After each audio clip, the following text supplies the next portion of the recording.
Gloria a Dios.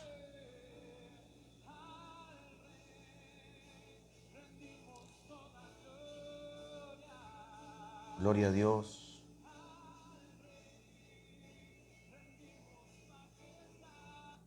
Gloria a Dios. Aleluya. Aleluya. Gloria a Dios.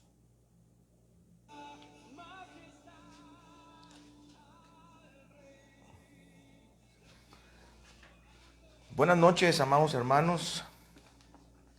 Que el Dios de la misericordia nos cubra, nos bendiga este día con su palabra. Hoy vamos a seguir con el estudio de los Hechos. Vamos a retomar el capítulo 13.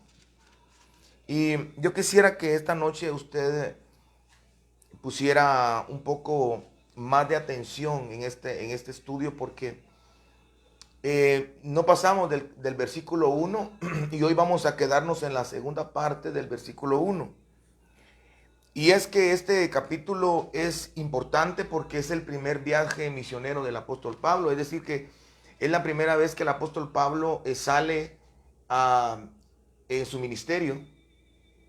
Sin él saberlo, Dios lo iba a usar de una manera gloriosa, porque este fue el inicio de algunas bases. Bueno, fue el inicio de las bases de la iglesia primitiva y del fundamento de lo que ahora nosotros confesamos, pregonamos y experimentamos como iglesia del Señor Jesucristo. Vamos a hablar un poco acerca de la formación. Por eso le hemos llamado a esta noche la formación, porque antes de iniciar el apóstol Pablo su misión en fundar iglesias, él definitivamente fue formado. La clase pasada yo recuerdo que hablamos un poco de esto, que cuando las cosas se inician, definitivamente hay que preparar ciertas cosas para que al final se pueda terminar lo que se inició. Recuérdese que el apóstol Pablo dijo al final de su carrera, dice: he acabado la carrera, he guardado la fe. Es decir, que él terminó ese plan y ese propósito por el cual Dios permitió que viviera tantas cosas en su vida, permitió que experimentara tantas cosas malas como las buenas, para un propósito eterno definitivamente. En el capítulo 13 capítulo 13 y el versículo 1 dice: había entonces en la iglesia que estaba en Antioquía profetas y maestros. Esto ya lo tocamos en la clase pasada. ¿Por qué razón es que la Biblia menciona solamente dos ministerios? Aunque prácticamente está implícito el ministerio apostólico, porque era una iglesia apostólica definitivamente. Los que estaban fundando iglesias o los que estaban a cargo de las iglesias en ese momento, bueno, y siempre ha sido así, pero es marcado que eran los apóstoles. Ellos eran los que enviaban a ciertos personajes para poder cubrir ciertas obras en diferentes lugares. Sin embargo, la Biblia solo menciona el ministerio profético y el ministerio magisterial. Por eso dice, habían profetas y maestros. Eso ya lo vimos la clase pasada, no voy a meterme ahora, pero es interesante que se estudie. Mire, hermano, es que la Biblia es tan profunda que no alcanzaría una vida para poder verdaderamente conocer todo lo que el Espíritu Santo quiere transmitirnos a través de la hoja y el papel que usaron los hombres para escribir la Escritura.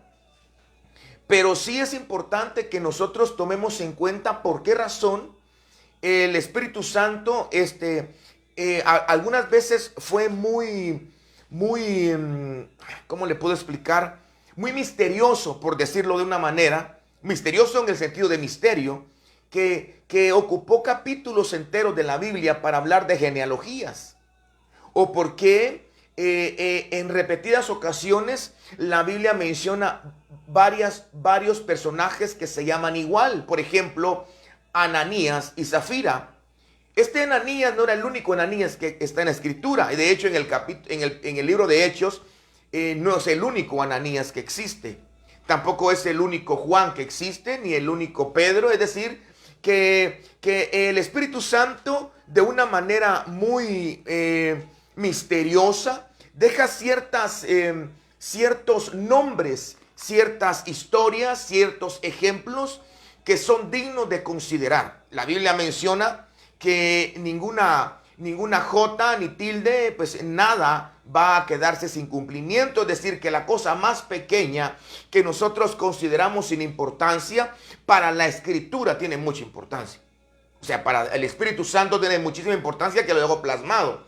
No para que se recuerde solo 1 o 2 o 3 semanas, no para que se recuerde solo en una iglesia, sino que para que se recuerde en el tiempo que la iglesia esté en la tierra y en su posteridad. Ahora, ¿por qué le estoy diciendo esto? Porque después de que dice que habían profetas y maestros en la iglesia de Antioquía, en ese tiempo, menciona algunos nombres. Pero lo curioso de esto es de que dentro de los nombres está el apóstol Pablo. Y si usted se examina, el apóstol Pablo está como al final. No está como al final, está al final de los nombres que el Espíritu determinó poner. Ahora, ¿quiénes eran estos nombres? Escuche, dice, había entonces en la iglesia que estaba en Antioquía. Antioquía es un lugar, es una de las primeras iglesias, mejor dicho, es la primera iglesia formal que se abrió a la gentilidad. Aunque fue en la casa de Cornelio, Hechos capítulo 10, que ya lo estudiamos, en donde se predicó por primera vez a los gentiles, en donde el Espíritu Santo visitó a los gentiles y, entre paréntesis, recibieron el don del Espíritu Santo, el bautismo del Espíritu Santo, la llenura del Espíritu Santo. Los gentiles, y ojo con esto, no habían sido bautizados en agua. Solo es para que usted lo medite. Ellos recibieron el Espíritu Santo sin haber sido bautizados en agua. Esto no lo estoy diciendo yo ni me lo estoy inventando. Está en la Biblia. Esto quiere decir que en aquellas iglesias en donde no pueden recibir el Espíritu Santo porque no están bautizados en agua, es un error, al menos teológicamente hablando. Pero no quiero juzgar ni la intención mía es entrar en controversia. Al contrario, lo que quiero es explicar y exponer lo que la Biblia menciona.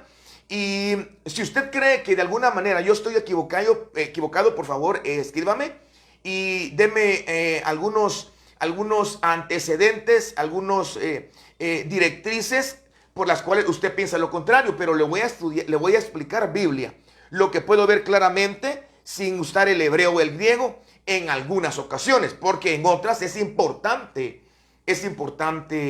escudriñarlo. Yo les decía a una iglesia ayer que me invitaron a compartir en una actividad evangelística que, por ejemplo, la palabra ungido significa algo que fue apartado, algo que fue consagrado.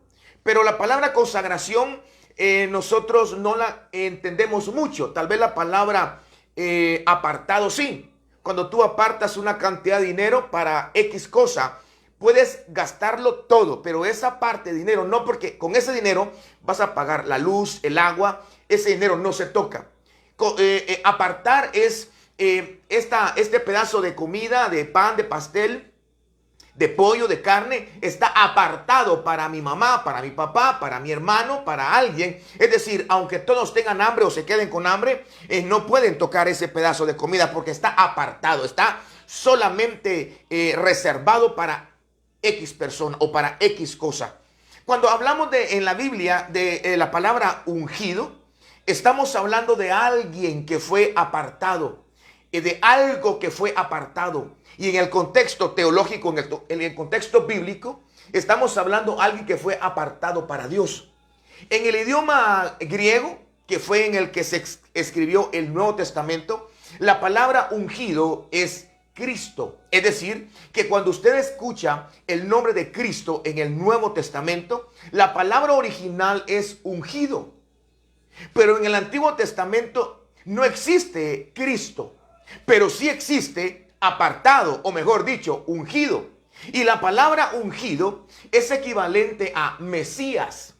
Es decir, que cuando hablamos de Mesías y cuando hablamos de Cristo, estamos hablando de lo mismo, de alguien que fue apartado para un trabajo específico. Por eso es que el estudiar el hebreo y el griego a veces es muy importante y en algunos casos muy necesario. Pero en este momento yo quiero que analicemos los personajes que el Espíritu Santo dejó escrito para que tengamos una pregunta importante que hacernos. Dice, profetas y maestros habían en ese tiempo en la iglesia de Antioquía. Pero no solamente menciona los que había, sino menciona quienes eran. Y esto es lo importante, esto es lo curioso, esto es a lo que yo le voy a aumentar el zoom en estos minutos que esté con usted. Si usted se da cuenta, pues hice más o menos un bosquejo, un cuadro, y le quiero explicar algunas cosas que tal vez no lo logre entender si no se lo explico, pero permítame, dice, describe a 5 personajes. Describe, primero dice que dentro de los profetas y maestros estaba Bernabé, Simón el que se llamaba Níger, 3, Lucio de Cirene, 4, Manaén el que se había criado junto a Herodes el tetrarca, y 5, Saulo. Ahora,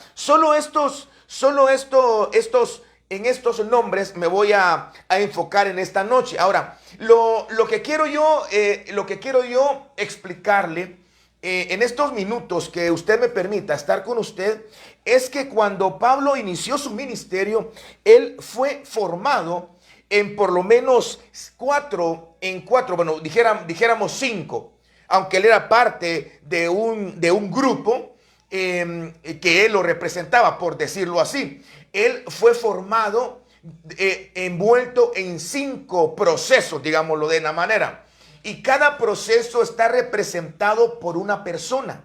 Es decir, que cuando el Espíritu Santo decidió poner los nombres de estos ministros que estaban en la iglesia de Antioquía, no fue por gusto.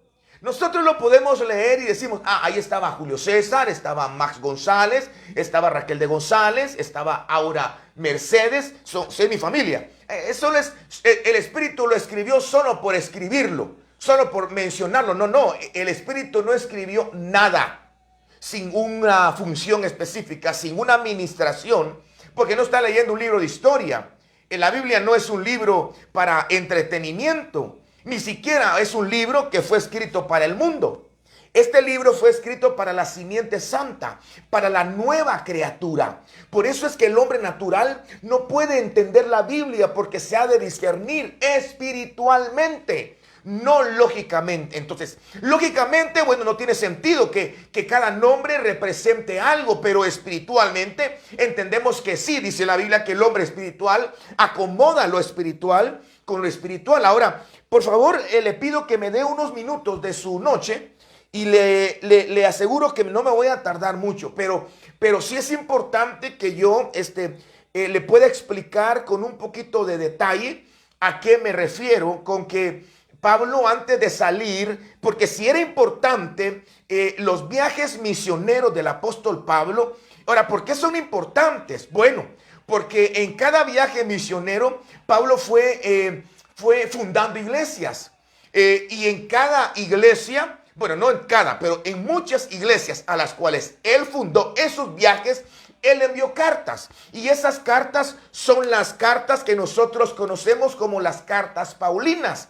¿A qué me refiero con las cartas paulinas? Me refiero a la carta que Pablo le escribió a la iglesia de Éfeso, la cual nosotros le llamamos Efesios, o a la carta que Pablo le escribió a la iglesia de Galacia y a la que nosotros le llamamos los Gálatas. Hermano, abramos la Biblia en el libro de Gálatas, pero fue una carta que Pablo le escribió a esa iglesia porque Pablo estaba lejos, o a la iglesia que estaba en Tesalónica, y nosotros le llamamos tesalonicenses. Es decir que cuando hablamos de los viajes misioneros del apóstol Pablo, estamos hablando de algo que es sumamente importante. Y si es importante, déjeme decirle que el primer viaje definitivamente tuvo que ser mucho, muy importante. Ahora, dentro del contexto del viaje número 1 del apóstol Pablo, que se comenta y que se encuentra en Hechos capítulo 13, que es el capítulo que nos está ahora ocupando el tiempo, describe que 5 personas, o mejor dicho, 5 nombres, el Espíritu determinó escribirlos en el contexto o en el canon bíblico. Bernabé, Lucio de Cirene, está Simón, el que le llaman Níger. Estamos hablando de Manahem y estamos hablando de Saulo de Tarso. Es decir, que dentro de los líderes de la iglesia eran 5 personajes que representan 5 formaciones. Es decir, que Pablo, antes de salir al viaje misionero, él estuvo formándose, estuvo rodeado, estuvo interactuando, estuvo cerca, estuvo escuchando, estuvo trabajando con estos 5 nombres que representan a 5 procesos de formación diferentes. Yo creo que ya más claro no se lo puedo exponer. Ahora, ¿quién es Bernabé? Vámonos con el primero. ¿Quién es Bernabé? Ahora, yo quiero explicarle un poco acerca de Bernabé, porque Bernabé, según Hechos capítulo 4, se recuerda usted que a este hombre que se llamaba José, originalmente, eso no lo digo yo, lo dice la Biblia, dice que a este hombre llamado José le cambiaron el nombre y le pusieron Bernabé. Eso dice la Biblia en el capítulo 4, verso 36. Dice: entonces José, a quien los apóstoles le pusieron por sobrenombre Bernabé, que quiere decir hijo de consolación, levita, natural de Chipre. Es decir, que este Bernabé es el mismo Bernabé que menciona en el capítulo 13. Uno de los líderes de la iglesia de Antioquía, dentro de los que son profetas y maestros, según lo que dice el capítulo 13, versículo 1. Ahora, ¿quién era Bernabé? Ya vimos que se llamaba José y que los apóstoles le pusieron Bernabé. Pero yo quisiera, en el nombre de Jesús, explicarle algo. Bernabé representa una formación muy especial para los que de alguna manera quisieran iniciar un ministerio. Para las personas que de alguna manera quisieran iniciar algo. Cualquier cosa. Yo recuerdo que el domingo último, porque el pasado tuve un poco de problemas y no pude transmitirlo, lo cual me disculpo con usted. Y en lo que sea posible jamás volverá a pasar. Me esforzaré para que no pase. Pero me fue un poco muy complicado poderlo hacer. Sin embargo, tuvo tiempo para leer la Biblia y estudiar un poco el capítulo número 13, versículo 1, para que usted me pueda entender un poquito mejor. Ahora, este Bernabé da la enseñanza de una formación bastante importante para la vida de Pablo, que fue a levantar iglesias, a predicar el evangelio. Y esa es la enseñanza que nos da a nosotros para los que estamos por iniciar un ministerio y los que estamos por iniciar cualquier cosa. La enseñanza de Bernabé. Ahora, ¿qué es lo que nos enseña Bernabé? Bernabé nos da 3 enseñanzas. La primera la encontramos en Hechos capítulo 4, verso 36, que fue lo que seguía después de lo que yo estaba leyendo. Dice, miren lo que dice de Bernabé, la primera enseñanza. Entonces José, a quien los apóstoles le pusieron por sobrenombre Bernabé, que traducido es hijo de consolación, levita, natural de Chipre, como tenía una heredad, la vendió y trajo el precio y lo puso a los pies de los apóstoles. Ok, aquí hay una enseñanza, porque aquí lo que hizo Bernabé fue unir lo material a la iglesia. Es decir, que Bernabé nos da la enseñanza en cómo poder manejar las cosas materiales o la economía o las donaciones o los recursos físicos que la iglesia pueda alcanzar o tener. Ya sea que la iglesia lo compre o ya sea que lo done las personas. Y esto, si lo enfocamos desde el punto de vista de iglesia, vemos que Bernabé tuvo la habilidad en el espíritu de poder manejar lo material y llevarlo a la iglesia.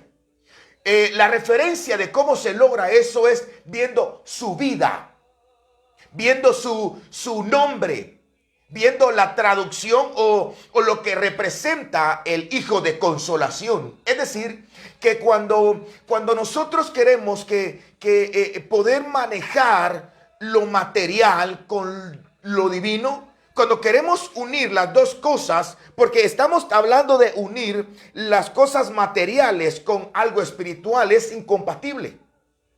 Pero Bernabé lo logró sin contaminarse. Él dice que de la heredad que era de él, la vendió. Y dice que trajo el precio total a los apóstoles. En ningún momento Bernabé tenía un interés diferente que llevar eso material, esa bendición a los pies de los apóstoles, es decir, llevarlo a la iglesia. Pero vemos más adelante a un matrimonio, Ananías y Zafira, que nos enseñan lo contrario, que quisieron manejar lo material, pero no de la manera que lo hizo Bernabé. Es que Bernabé había sido consolado. Bernabé se recordaba en que en algún momento de su vida él entendió que él no era dueño de nada y que todo era de Dios y que simplemente él era un administrador. Y el consuelo que recibió de Dios fue la enseñanza más grande para no pegarle o no pegársele algo material y tenerle amor a lo material, sino tenía el amor a aquel que le había dado las cosas materiales. Este secreto de Bernabé es importantísimo para cuando quieras tú iniciar algo. Tú debes de manejar tu economía de una manera que Bernabé lo enseña. Cuando Pablo empezó su ministerio, él aprendió en Bernabé cómo él debía de manejar las cosas materiales, sin decir esto es mío, esto es de la misión, esto tiene mi nombre, esta bodega la compré yo, este terreno está a mi nombre, esto me pertenece a mí, este televisor. Yo he visto cosas, hermano, increíbles. Y de pronto yo también en su momento hice cosas increíbles. Obviamente que no estaban de acuerdo a el secreto y la enseñanza de Bernabé. Ananías y Zafira, ellos quisieron unir la economía con la iglesia, pero no pegó, porque su interés era diferente. Bernabé estaba lleno del Espíritu Santo. Bernabé estaba empapado del Espíritu de Dios. Es decir, que no puedes tú manejar lo económico, lo material, la abundancia, tu trabajo, la abundancia de trabajo. Hay gente que tiene tanto trabajo que en los domingos no tiene tiempo para ir a la iglesia. Los domingos está tan cansado porque trabajó tanto, tuvo tanto empleo, mucha abundancia de negocio, gloria a Dios, pero no lo logra manejar. Y por eso es que Dios nos está dando la primera enseñanza que nos la da Bernabé, que es la capacidad de poder unir lo material a la iglesia. O poder manejar tú como iglesia las cosas materiales. Y la única manera es sencilla. Es siendo consolado por Dios en algún momento de tu vida y estando lleno del Espíritu Santo. Eso es la única manera de poder manejar. Número 2, Hechos 9:27. Ahora, en Hechos 9:27 encontramos otra administración de Bernabé. Dice Hechos 9:27. Dice la Biblia: entonces Bernabé, tomándole, lo trajo a los apóstoles y les contó cómo Saulo había visto en el camino al Señor, el cual le había hablado, y cómo en Damasco había hablado valerosamente en el nombre de Jesús. Vemos nuevamente a Bernabé uniendo. En el capítulo 4, versículo número, ¿qué? 36, vemos a Bernabé enseñándonos cómo se une lo material a la vida de la iglesia. ¿Cómo puedes tú trabajar lo material, el trabajo, tu economía, a tu vida espiritual? ¿Cómo sí se puede manejar perfectamente? ¿Cómo puede haber abundancia en tu vida, mucho trabajo, pero también dándole espacio a Dios? Eso es la clase que te quiero dar en la primera enseñanza de Bernabé. La segunda es que en el capítulo número 9, versículo 27, vemos nuevamente a Bernabé uniendo.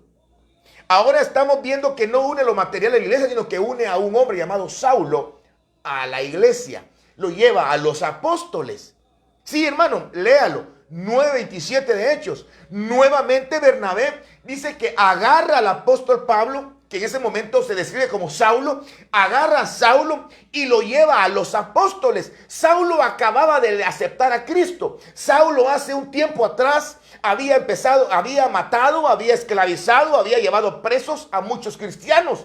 Pero en ese momento no querían a Pablo cerca. Pablo le tenían miedo. Recuerde, lea el capítulo 9. Dice que cuando lo miraban, la gente temblaba y decía, este vino a apresarnos, este vino a llevarnos preso. Pero Bernabé vino, agarró a Saulo y lo llevó a los apóstoles. ¿Cuál es la enseñanza? Bernabé tenía una unción muy linda.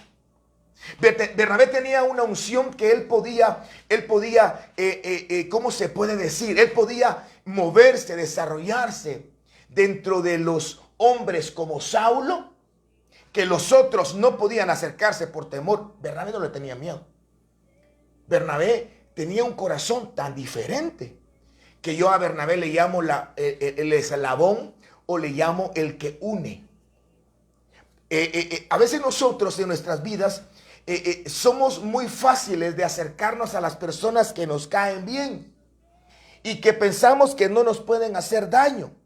Pero hay personas que la verdad es que no colaboran y somos muy apartados, ya sea porque te hicieron caras, porque te han lastimado, porque te ofendieron, qué sé yo, porque hicieron algún daño.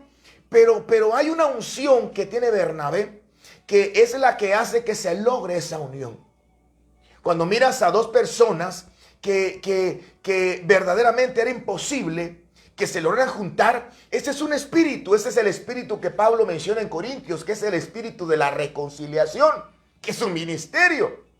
Recuérdense que Pablo, estamos hablando del viaje de Pablo, y ahorita le estoy hablando de alguien que recibió clases antes de salir a fundamentar o fundar iglesias. Él recibió cierto tipo de clases. Nosotros, hermano, nosotros solo leemos nombres pues en capítulo 13, versículo 1 y pasamos de noche. Ahí hay un montón de enseñanzas, hermano, que podemos nosotros aplicar a nuestras vidas y entender por qué razón Pablo cuando salió a meter goles, no por penal, hermano, él salió a meter goles. ¿Y por qué metió goles? Porque fue formado con un hombre, con una unción que se le conoce como Bernabé. Unir lo material en la iglesia, unir a aquel que no cae bien, aquel que hace daño con nosotros. ¿Cómo puedes tú de alguna manera no tener reproches, repulsión? ¿Cómo tú puedes lograr hacer eso? Solamente se logra bajo la formación de este hombre llamado Bernabé. A mí me gusta pensar en la idea de que Bernabé era como un catedrático.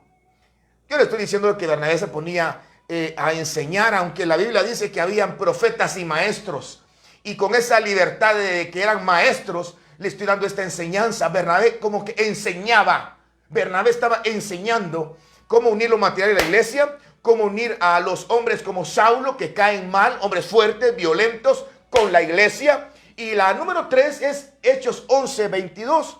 Esta es otra cosa impresionante. Dice la Biblia, llegó la noticia de estas cosas a oídos de la iglesia que estaba en Jerusalén, y enviaron a Bernabé a que fuese hasta Antioquía. Ahora, ¿de qué están hablando? ¿De qué están hablando? Bueno, para entender qué están hablando, vámonos a 2 versículos antes.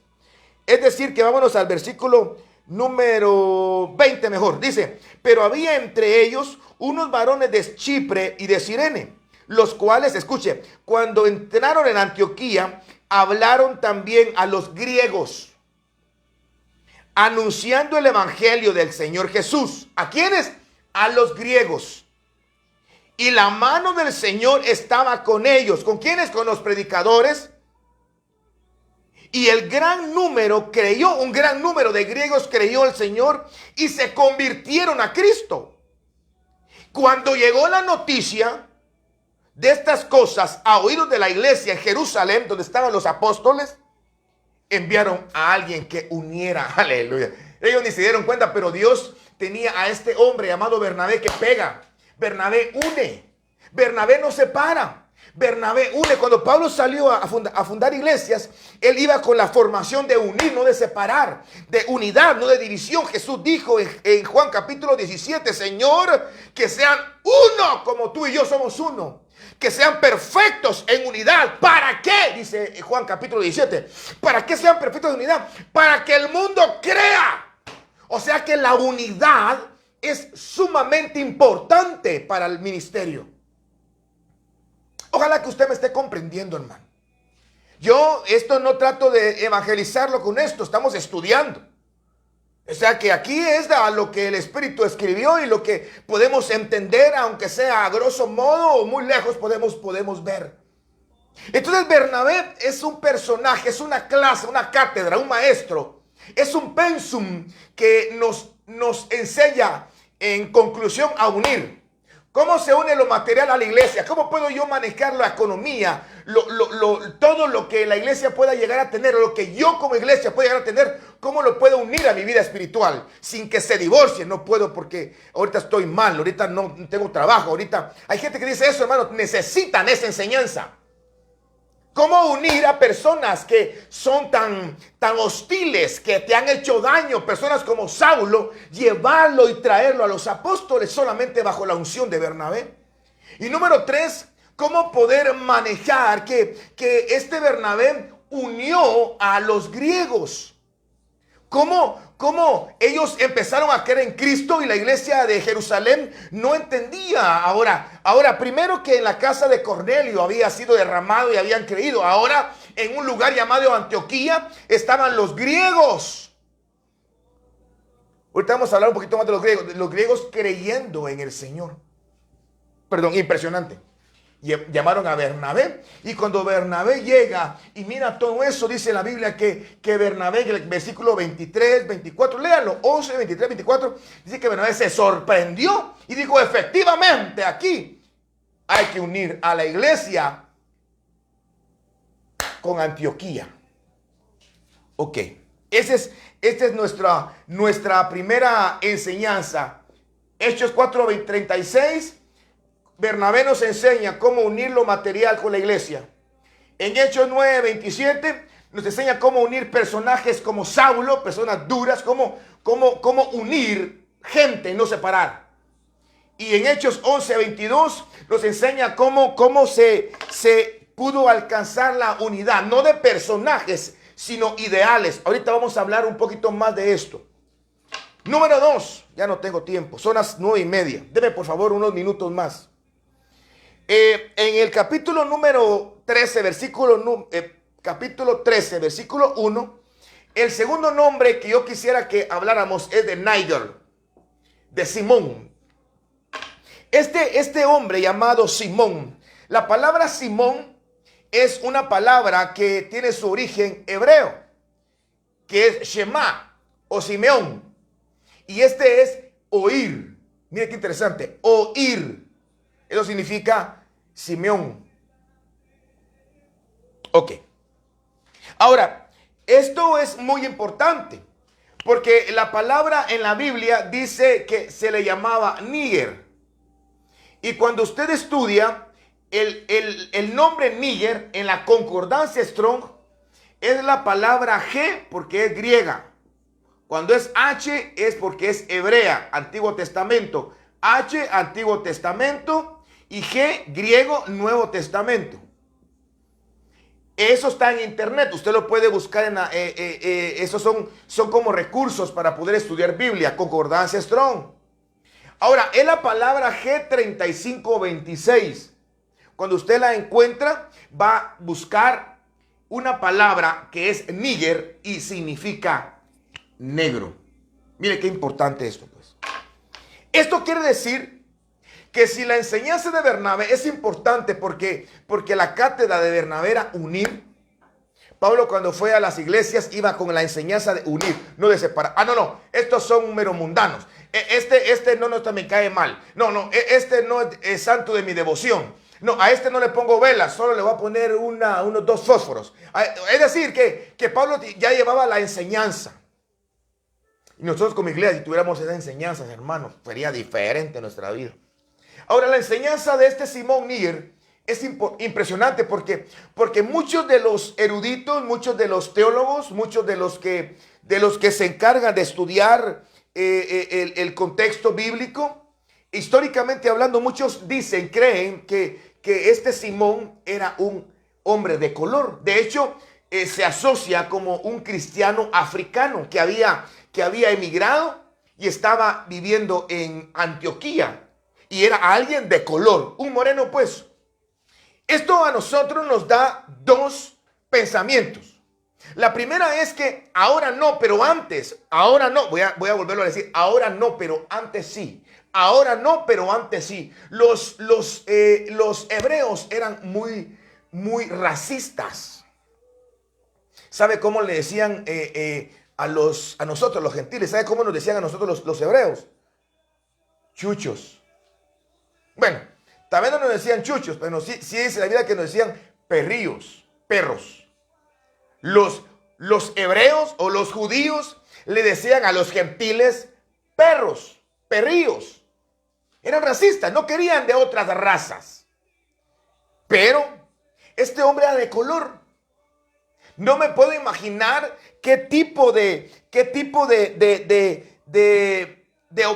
obstáculos, qué tipo de rivalidades, qué tipo de luchas, qué tipo de hombre tuvo que haber sido este hermano que estaba dentro de los profetas y maestros de Antioquía, que fueron los hombres que enviaron a Pablo.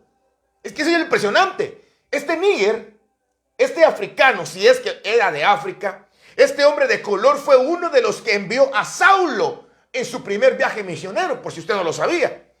Es decir, que uno de los hombres que estuvo en la formación del apóstol Pablo para que fuera misionero y fundar iglesias fue un hombre de color. Usted, imagínese. Aquellos que no lo sabían, pues ahora lo está usted aprendiendo. Según lo que los historiadores y según lo que algunos eruditos explican y dicen, es que es muy probable que fuera alguien de África, alguien de color. Ahora, ¿cuál está la enseñanza aquí? La enseñanza verdaderamente es que dice la Biblia en el libro de Romanos capítulo 2, versículo 11, creo yo que ahí lo dice. Dice la Biblia, mejor lo voy a leer porque después usted quiero que tenga la seguridad que Romanos 2, 11 dice, vamos a ver si aquí está. Sí, Romanos 2, 11 dice, porque no hay acepción de personas para con Dios. Es decir, Dios no hace acepción de personas.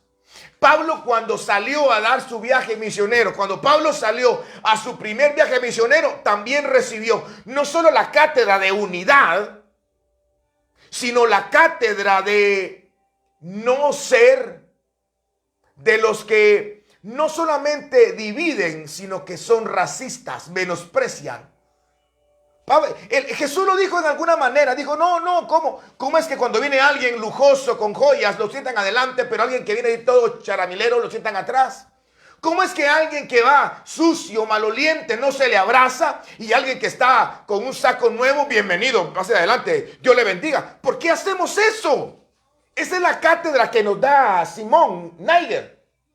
Este siervo de Dios, este hombre de Dios nos enseña que él pudo y tuvo que vivir esa experiencia. Y de lo que tengo te doy, podría decirnos él. Es decir que Pablo cuando salió, él entendió no solamente que iba a encontrar personas que le iban a dar ganas de rechazarlos, pero entendiendo que así como Dios le habla a una persona que es bien portada, le puede hablar a uno mal portado. Así como Dios le habló a sacerdotes, le habló a un hombre llamado Jetro, que nada que ver en el liderazgo espiritual. Así como Dios le habló a un profeta saliendo por el pasillo para que le diera una palabra a un rey de que iba a vivir 15 años más, Dios le habló a un burro para que le hablara también a un profeta. Es decir, que Dios no hace acepción de personas. Dios no hace discriminación. Dios no es racista. Y tú no puedes ponerte de esa manera. ¿Cuántas veces nos han contado que llega un hombre todo humilde? Todo humilde, con un su morral? A mí me han contado en varias ocasiones, yo no sé si es cierto, pero me han contado de que llega un hombre donde venden carros con un su morral y la gente que está ahí entacuchada enseñándolas, atendían con una amabilidad exagerada a los que llegaban todos trajeados con sus esposas llenas de joyas. Y pase adelante, que claro le enseño. Y este señor que llegó todo sucio, con su morral, con su sombrero, pensaron, lo discriminaron. Y que si al contado compró una en su camión hino de casi de $250,000. Ahora, si es cierto, no lo sé. Lo que sí es cierto es de que nosotros como iglesia, nosotros como pueblo de Dios, somos muy racistas. Discriminamos. Como dijeran en mi tierra, nosotros tiramos la flecha que no es pareja. Es decir, no somos con todos igual. Míralo en tu iglesia. Cuando llega alguien que está mal vestido, cuando llega alguien con efectos de alcohol o con drogas, ¿cómo lo tratan? Y mira cuando llega alguien de renombre, ¿cómo lo tratan? A mí me da tristeza ver que a veces llegan ministros bien conocidos a cierto lugar y hermano le dan lo mejor. Hoy estaba hablando con una hermana de esto, por cierto. Pero cuando llega alguien que no es de ese nivel, no se le trata igual. ¿Qué es lo que honramos? ¿Al hombre? ¿Honramos su fama? ¿O honramos a un siervo de Dios? Porque yo conozco siervos de Dios que cuando oran hacen temblar el infierno. ¿Sí? ¿Sí? Yo conozco. Hoy conocí a una hermana que realmente es impresionante cómo se mueve en lo evangelístico. Yo la escuché ministrar, hablé con ella y es una mujer formada y que cuando predica, hermano, mueve. Lo que pasa es que nuestro mundo es del tamaño de lo que conocemos. Si tú estás en una X iglesia, tu mundo se llama X iglesia. Y los ministros de ahí son los X.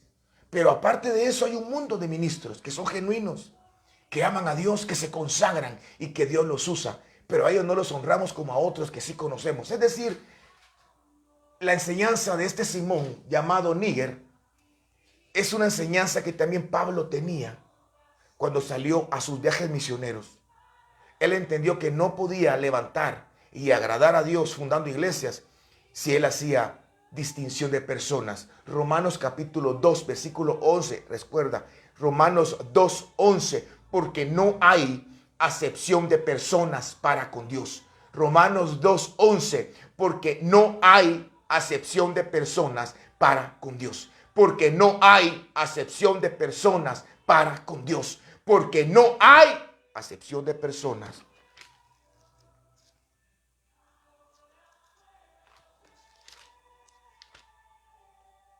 Porque no hay acepción de personas para con Dios. Romanos 2:11. Número 3. Ya no tengo tiempo, hermano. Ya no tengo tiempo. Lucio de Cirene. Wow. Este es otro caso impresionante. Porque ya vimos al catedrático llamado Bernabé. Era parte de los maestros. Yo prefiero pensar que eran de los enseñaba porque era magisterial. Estaban enseñando una cátedra al hombre que enviarían. Y la primer cátedra fue acerca de la unidad. La segunda cátedra estaba relacionada con no hacer acepción de personas. Romanos 2:11. Pero esta cátedra es un poco más fulminante. Porque el Lucio de Cirene, la palabra Lucio es una palabra que según la concordancia Strong significa luz. iluminativo, algo que ilumina. Él tiende a iluminar. Iluminativo, no es alguien que ilumina, no es alguien que está dando luz, es una persona que continuamente está iluminando. Ahora, Cirene, porque era Lucio de Cirene. Cirene era un lugar como decir que Guatemala, bueno, Guatemala es un país, Cirene es un lugar como decir Puerto San José, Puerto Barrios, Cobán, Petén, Cirene. Ahora, ¿Cirene qué era? Fíjese que Cirene era la colonia más grande y más importante griega en ese tiempo. Era una colonia griega y era la más importante. Y de ahí era Lucio. Ahora, la enseñanza, la cátedra de Lucio es bastante también importante. Todas son importantes realmente, ni modo, hermano. Era una formación que estaba teniendo el apóstol Pablo. Y es que Lucio significa en su nombre iluminativo, es decir, que él logró iluminar a un lugar en donde habían solo griegos. Porque Cirene era la colonia griega más grande y más importante. Tal vez la más grande, no tanto como lo importante. Cirene era la colonia más importante griega de griegos en ese tiempo. Es decir, que era muy populoso Cirene. Ahora, dos enseñanzas que nos trae Lucio. La primera es de que él logró iluminar en medio de un mundo gentil. Él logró ser diferente en su tierra. Él logró traerle luz a muchas personas. Y estamos hablando de testimonio como enseñanza número 1 de Lucio. Porque él no fue luz en la luz. Es como aquellos cristianos que quieren ser luz en la iglesia. Aguante usted. Quieren hablar bien y portarse bien en la iglesia. Quieren ser luz en la luz. No, el hermano es en la iglesia intachable. Llega bien planchado con su corbata y llega hasta así como que es monja. Aleluya, aleluya. Llega y camina así y muy respetuoso y muy amable, pero solo llega a su casa y hasta el chucho se le esconde. O de pronto es bueno con la iglesia, pero con la familia. No, hay gente que es así. Hay gente que a su propia familia le niega cosas. Ah, no, pero los hermanos de la iglesia, no, dele, no. Mira, préstame el martillo. Préstame esto. No puedo, no tengo. Ah, no, pero en la iglesia. Eso, hermano, se llama hipocresía.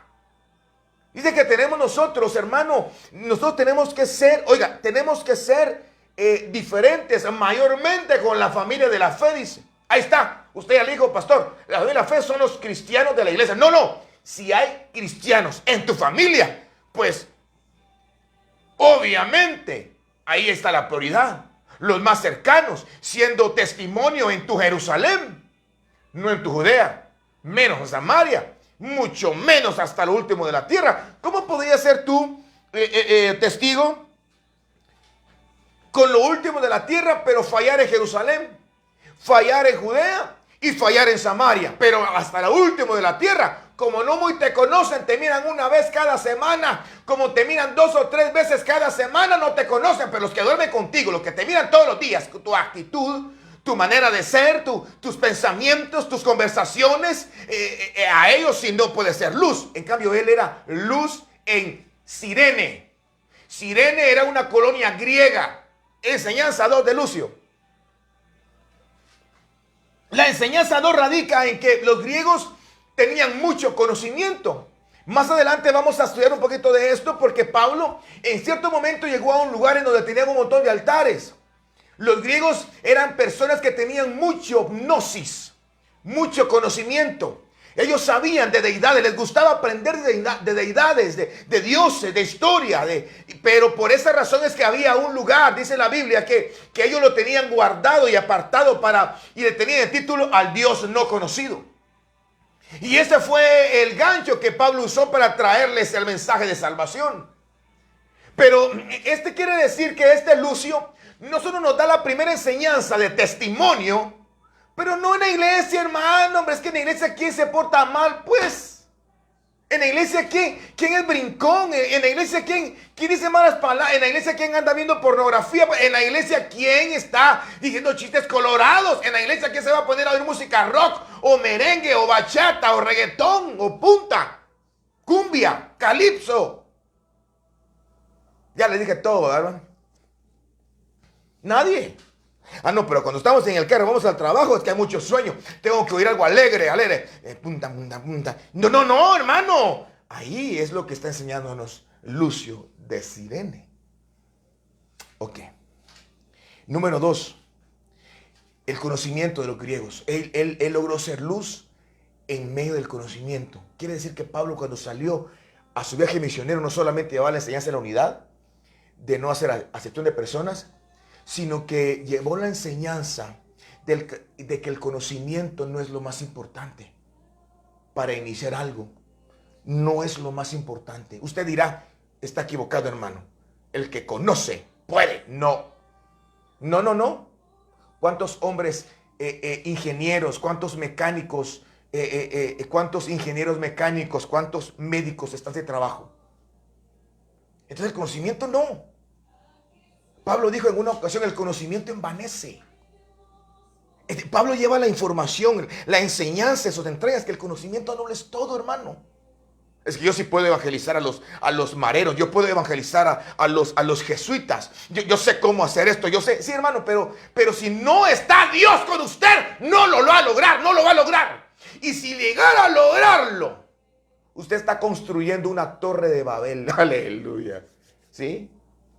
¿Usted cree que lo va a lograr, va a permanecer eso que está logrando sin Dios? Sin darle la gloria a Dios. Se le va a caer, hermano. Hermano, usted es de mal agüero, no, hermano. Pero yo estoy viendo lo que la Biblia dice.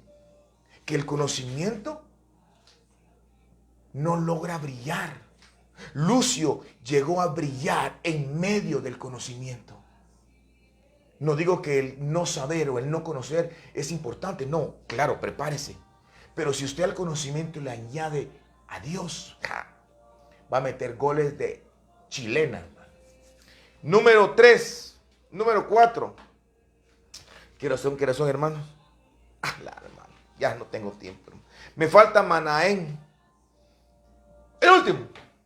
¿Me da tiempo, por favor? Y como no le escucho, me imagino que todos dicen, sí. Uno o dos que me diga que sí. O aunque no me diga usted, yo mismo me digo sí. Y ya, ahí está. Yo como me ministro solo, hermano, mire pues. Manaén. Y ya Saulo ya no lo voy a mencionar porque eso ya se lo expliqué en todo esto. Manaén, ¿quién es Manaén? Dice en la Biblia que Manaén creció. Mire qué importante es esto. Porque Manaén tiene una enseñanza, era un catedrático. Manaén era una unción, una formación, que era una formación en cómo manejar la abundancia. ¿Cómo le explico esto? Mire, ¿sabe qué? Mejor le voy a decir quién era Manaén. Manaén había crecido con el tetrarca, Herodes el tetrarca, con Antipas. Manaén era de la aristocracia. Manaén era alguien refinado, fufurufo. Manaén era alguien de la alta sociedad. Manaén era alguien que no solo tenía conocimiento, sino que tenía pisto. Manaén tenía influencia. Manaén había crecido con el rey. Manaén era alguien, hermano, que se había topado comiendo aquí en este momento, podríamos decir, la mejor comida que pueda existir. No sé, caviar tal vez, o tal vez, pues yo no sé de comida cara, pero lo que sí le puedo decir es que Manaén representa a esos niveles altos que a veces el ministro se le escapa de las manos. Usted sabe que a veces en las iglesias llegan personas que tienen dinero, tienen poder, tienen mucha influencia. Me recuerdo que yo estuve en una iglesia en donde llegaba un ministro de comunicaciones. ¿Y cómo poder manejar a esta gente? ¿Cómo disciplinarlo? ¿Cómo corregirlo? Es que no lo puedo decir nada porque tiene poder, porque tiene mucho diezmo, porque sus diezmos, hermanos, son de 4 o 5 ceros. No puedo decirle porque sus donaciones están de bicicletas, motos, carros y X. No puedo porque es bravo, no puedo porque tiene guardaespaldas, no puedo porque tiene mucha plata, no puedo porque tiene mucho conocimiento. Eso es lo que nos enseña este hombre llamado Manaén. Pablo cuando salió con esa cátedra. Por eso Pablo se puso delante de los reyes. Aleluya. Delante de los reyes. Y le decía, sus 2 por 2 son 4 y 4 por 2 son 6. No va. 2 y 2 son 4, 4 y 2 son 6. 6 y 2 son 8 y 8. Y la Biblia le dice dice la Biblia que cuando Dios le levantó a Pablo, le dijo, yo te pondré con los reyes para que le hables a los grandes. Pero obviamente, hermano, hablarle a un grande tiene que haber una formación primero. Y esa formación la recibió de un catedrático llamado Manaén. Manaén había crecido con ellos. Es decir, que Pablo fue formado en la unidad. Pablo fue formado en la no hacer distinción de personas. Pablo fue formado ¿en qué? En el testimonio, en el conocimiento, que no es tan importante como la comunión con Dios. Pablo fue formado en la capacidad de poder manejar las cosas que pasan. Hay pastores, hay ministros que no les gusta que otros sepan más que él. No fue formado.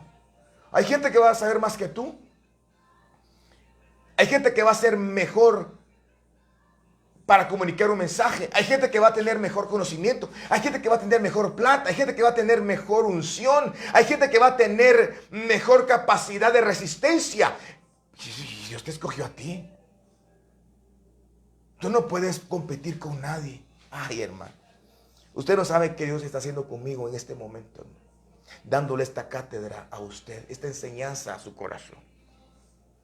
Ay, hermano, si esto yo lo hubiera sabido hace muchos años.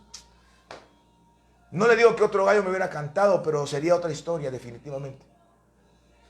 Otra historia. Y por eso es que Dios le da a usted la capacidad de poder ahora aprender en virtud de su espíritu. Vamos a dejarlo acá. Creo que ya el resto de Saulo, ya usted lo conoce. Después de la cátedra, Saulo lo enviaron. Pero en el domingo que viene, vamos a estudiar Hechos capítulo 13, versículo 2 y 3. Hermano, no hemos avanzado, hermano.